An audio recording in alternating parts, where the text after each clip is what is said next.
Hey, welcome to 12 Tone. In 1968, the British psychedelic band The Pretty Things released their fourth album, SF Sorrow, and yes, this does have something to do with the Black Parade, I promise, just hold on a minute, we'll get there. SF Sorrow was an ambitious project telling the story of an entire life in a little over 40 minutes. The band was looking for a new way to craft an album, and to do that, they looked back to the song cycles of the Romantic period. That effort led them to create what is generally considered to be the first real rock opera, blending the power and energy of rock music with the dramatic narratives of the operatic tradition. SF Sorrow was a flop on release, but its vision lived on, and in the years that followed, the rock opera format became a favorite challenge for many of the 70s most legendary rock bands. Albums like Tommy, The Walls, Ziggy Stardust, Joe's Garage, and The Lamb Lies Down on Broadway all followed the Pretty Things' lead, crafting albums that were more than albums, with complex human stories woven into the very fabric of their music. But by 2006, the world of rock had changed. There were new artists with new stories, and it was time for the next great rock opera to be told. Enter My Chemical Romance. Coming off the success of their second album, Three Cheers for Sweet Revenge, the band was looking to make something timeless, and to do that, they looked back to the rock operas of the past. They completely reinvented their stage show and their sound, designing new personas to embody their new vision. Out of all that came one of the greatest rock albums of the last 20 years, and at the heart of that album sits perhaps the most iconic song of the entire emo movement, Welcome to the Black Parade.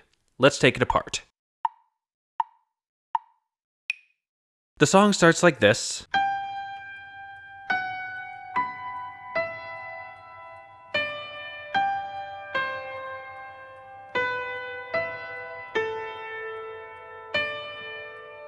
And I'll give the emo kids in the audience a moment to recover from that G note. We good? Alright. This simple piano line serves as the backbone for the entire song. It's what I like to call a minimum riff, a riff that exists in that beautiful space where it's almost too simple, but still somehow magical. A minimum riff is a delicate balancing act, and even the smallest change can take it from brilliant to boring, so even though it seems pretty straightforward, I'd like to take a closer look. In order to make things a little easier, I'm gonna start by removing every other beat. Don't worry, I'll put them back, but for now that gives us this.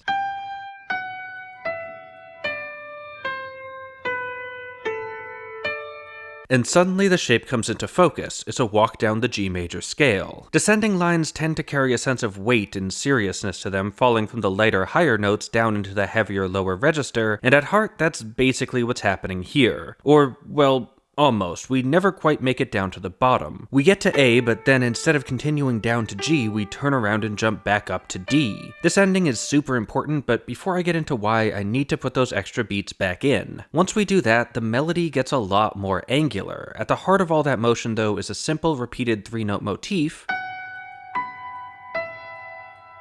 where we start on one of our walk-down notes, then jump up high before falling down even further. After that, we take another step down the scale and do the whole thing over again. But we're not just jumping around randomly. In each statement, we go up a perfect fourth, then down a perfect fifth, and the thing about perfect intervals is that while they're extremely strong, they also lack emotional character. They're neutral sounds, too consonant to really convey much nuance, so filling the melody with them makes it feel blank. That's not a criticism, of course. The strong resolutions help point you along the walk down, emphasizing that weight and depth, and the hollowness of the intervals gives it an open, distant quality that enhances the sense of isolation. And that brings us back to the ending. Remember how I said that instead of going down to a low G, the line jumps from A up to D? Well, that's a perfect fourth. We're going up a perfect fourth again. The rhythm's slower this time, but the implication is clear. We're about to drop down a perfect fifth. The D isn't actually interrupting the walk down, it's accentuating it, setting up a big final resolution to a low G. But that's not what happens. Instead, we get this,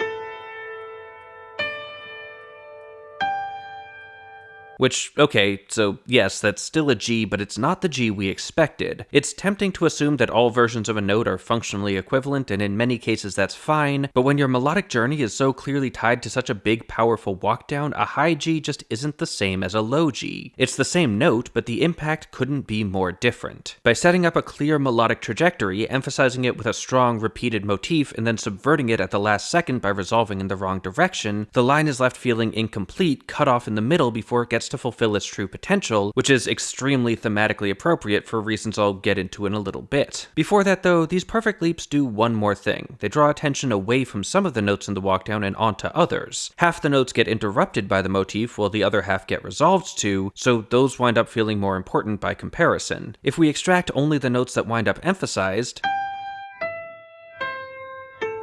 we see another pattern emerging. It's all moving by thirds. Thirds are like the opposite of perfect intervals. They're fairly weak, but in exchange they carry a lot more emotional resonance. This makes the whole line feel softer and more vulnerable as we drift down through the scale. Taken together, this gives us three distinct melodic layers. On the surface, it's jagged and hollow, full of perfect interval leaps. Underneath, there's stepwise motion, marching us down the scale before missing the landing at the bottom, and at the center there's this pattern of thirds that gives the whole thing a soft, emotional quality. The careful interaction of these layers gives us the best of all three worlds, and we wind up with a melody that's bold but sensitive, dramatic but subdued. It's a line that's drowning, and it's not quite sure if it knows how to swim. But there's one last question you might be wondering here. Why G major? It's a sad song, and everyone knows major keys are happy. Wouldn't G minor be more appropriate?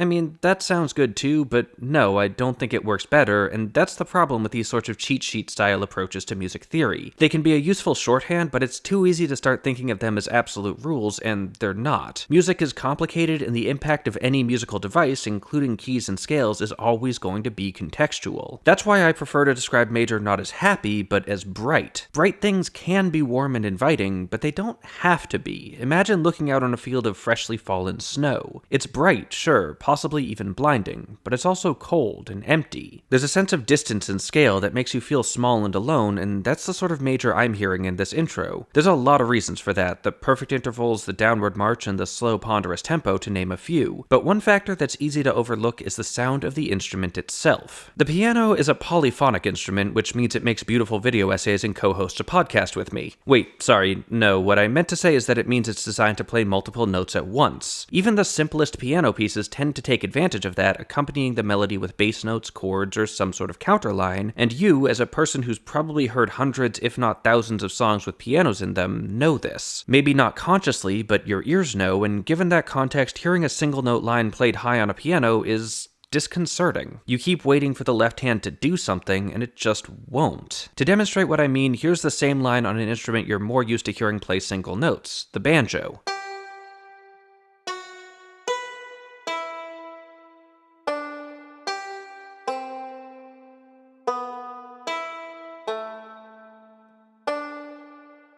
And yeah, it still sounds sad, but it's not nearly as devastating because you have different associations with the instrument. Beyond the piano, this intro is built using my favorite arranging trick, a thing called progressive layering. The idea here is that you play the same thing over and over again, but every time you add something new. In the first statement, the piano is by itself to establish it as the primary line that everything else should be heard against. The second statement adds Gerard Way's vocals. I'd break this melody into two halves. In the first, "When I was a young boy, my father," he sings short bursts of notes with very little motion. Technically, each burst is slightly different, but the overall impact is the same. It's basically a leap from G down to D, a perfect fourth, and again, perfect fourths are a fairly neutral sound. The line is moving, but it mostly feels like we're sitting on G, the root, in stark contrast to the falling piano. In the second half, "Took me into the city to see a marching band," that all changes, and we get a mini walk down from G to C. This obviously evokes the shape of the underlying piano part, but the interesting thing to me is how much lower that C sounds than the D from the first half. I mean, it's only a whole step down, but it feels like a completely different register, and I think that's because he had to walk so much further to get there. The D is just a drop, so it doesn't really sound like a big move, whereas for the C, we stop at every note along the way, forcing you to really engage with the distance. But these two walk downs aren't exactly the same. In the first one, after the D, he turns around for a moment, going back up to E, "Took me into the city," whereas in the second he continues straight down to C, "to see a marching band." The E adds a major third leap, softening the line, while the direct walk down makes the second one feel more conclusive and severe. It's a small touch, but without it, "Took me into the city to see a marching band. You lose a lot of that nostalgic sadness. On the third statement, the rest of the band starts to join. The first part I want to highlight is Ray Toro's guitar,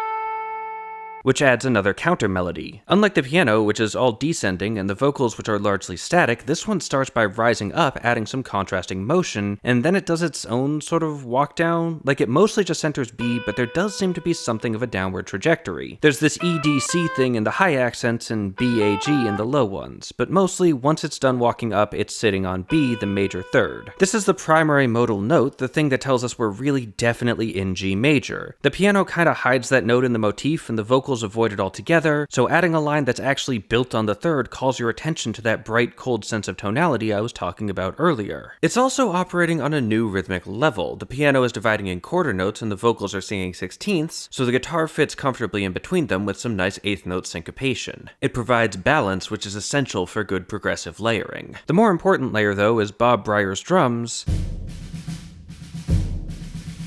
And this is where I'd usually explain the subtle musical imagery at work here, but like, come on, it's a marching snare in a song about a parade. The imagery is obvious. Not even I could spin this into a multi-minute digression about extended musical metaphor, right? Right?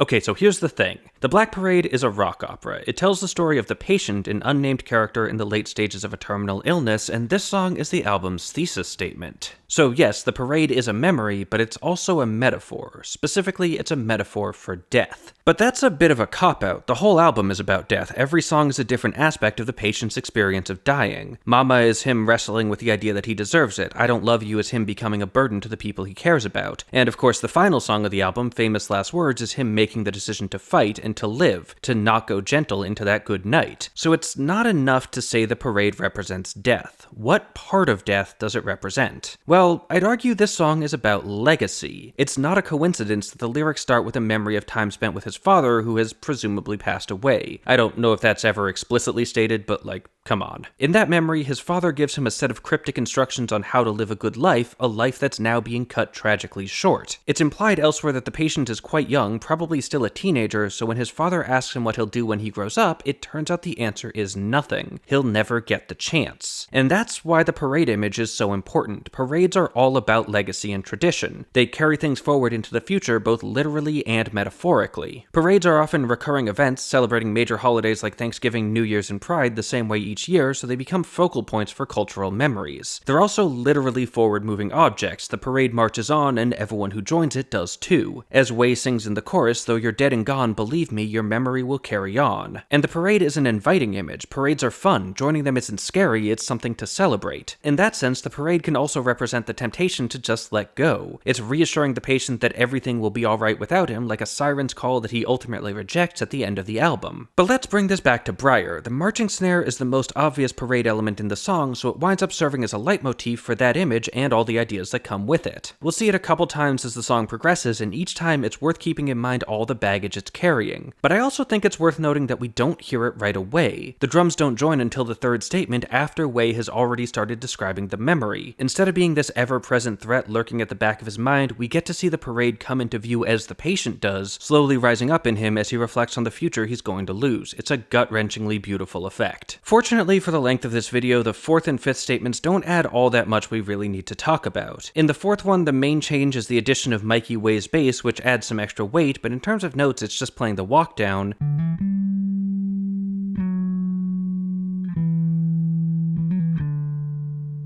And we already covered that. There's also a quiet string section, and Way's vocals get more intense, but the sixth statement is where everything changes. Here, the piano disappears and the guitar line takes center stage.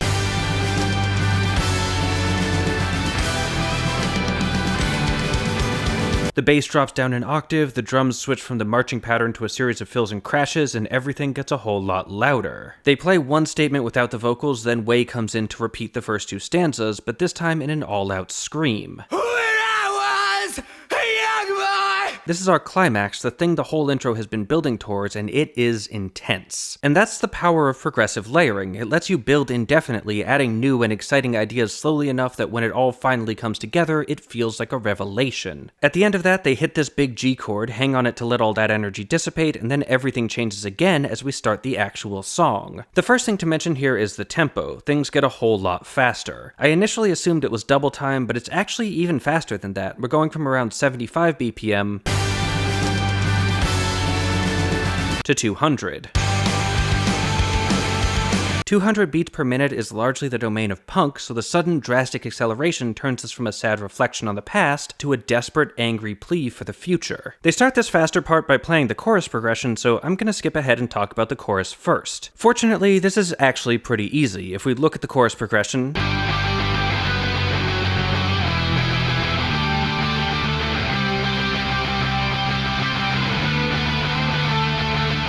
it's another walk down. It's a little hard to hear because of the guitar voicings, but for the first 5 bars, the bass is playing the exact same notes as the intro. Instead of continuing down though, they sit on C for 2 bars, then step back up to D, so instead of that incomplete ending, we get a big clear signpost pointing us toward a resolution. Over that D though, the guitar does something really interesting.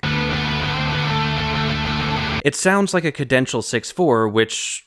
okay, yeah, gonna have to talk about classical harmony, I guess. Wasn't expecting that, but here we are. In a normal triad, you have a root, a third, and a fifth. In a 6/4 chord, as the name implies, you instead have a root and then a fourth and a sixth. This could be read as an inversion. That is, we could say this is G major with a D in the bass, and it is, but for our purposes, it helps to think of it as a kind of D chord. Traditionally, the 6/4 has a couple specific uses, but the one we're interested in is the cadential 6/4. Here it serves as like a double suspension, with G and B sliding down to F sharp and A to more fully set up the 5 chord before it resolves to 1. Now, in this case, I'm not actually hearing the G to F sharp line. I think what's happening is Frankie Iero, the rhythm guitarist, is sitting on a D power chord while Ray Toro, the lead, plays B to A, so it's not really a full cadential 6/4. But it has a similar effect, creating a beautiful 3-2-1 walk down to deliver a really strong landing on that G, and hey, when else am I going to get a chance to talk about this stuff in a rock song? Anyway, if we turn our attention to the melody, Way keeps hitting this high B, but unlike the intro, this time it doesn't feel cold. The tonality is the same, but the mood has shifted. I don't know that I'd call it happy, but it's hopeful? Like, I'm not sure I'm supposed to believe what he's saying, but I'm supposed to want to. Again, context matters. Back to the verse though, they do something a little different.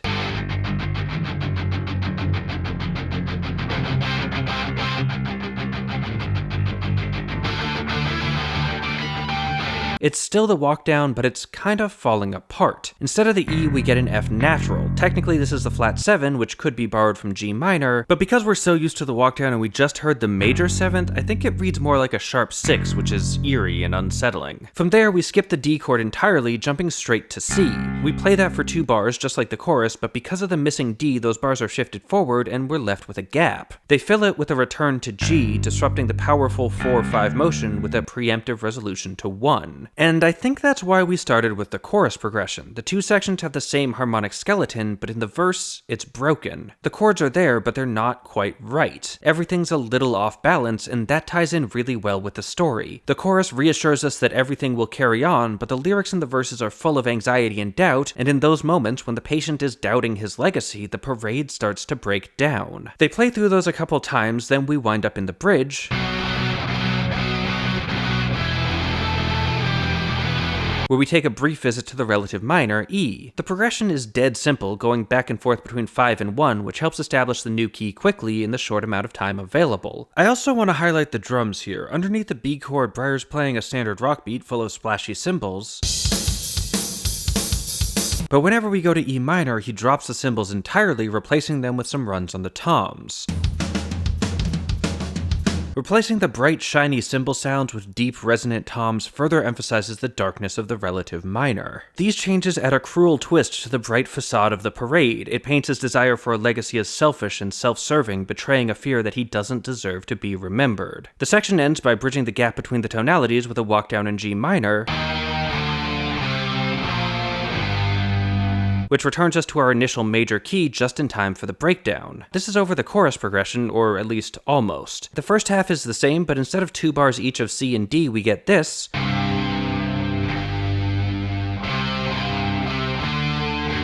where we go from C straight back to G like the verse, but then we go back to C. We still get our full 4-5-1, so instead of an interruption, this G provides like a bonus resolution. It's even stronger than before, and while the lyrics are defiant, it's clear the patient is being tempted by the promise of the parade. How do we know that? Well, let's check in with Breyer. See, told you this marching snare would matter. But there's something interesting happening in the melody. He's mostly sitting in that same G to B range. Do or die! You'll never make me! But sometimes he drops down to C at the end of a line. Because the world will never take my heart! So what's that about? Well, I think it's doing two things. First, in the drum part, you may have noticed that Breyer plays a kick at the start of every other bar. This creates a halftime feel, making the section seem slower and more deliberate than the rest of the song, and these low Cs appear on every other kick, reinforcing that pattern. But they also reinforce the lyrics. We're used to songwriters using high notes to emphasize important words or phrases, but when everything's already high, a sudden low note can do the same thing. It adds a little extra punch to the lines it appears on. The world will never take my heart. I'm unashamed, I'm gonna show my scars. These are the most defiant lines, and they're the ones you're supposed to remember, so Way punctuates them with these sudden melodic breaks. The third time through the progression, we suddenly hear this,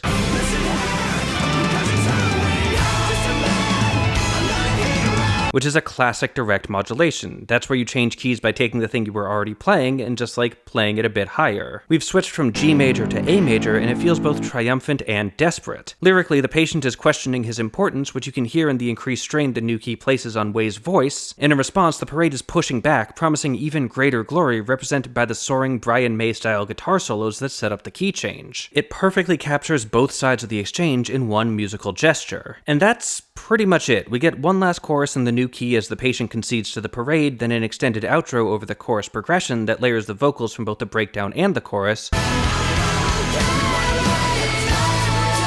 showing complete acceptance of the parade's enticing message. At the end, they hang on another A chord for a while, and then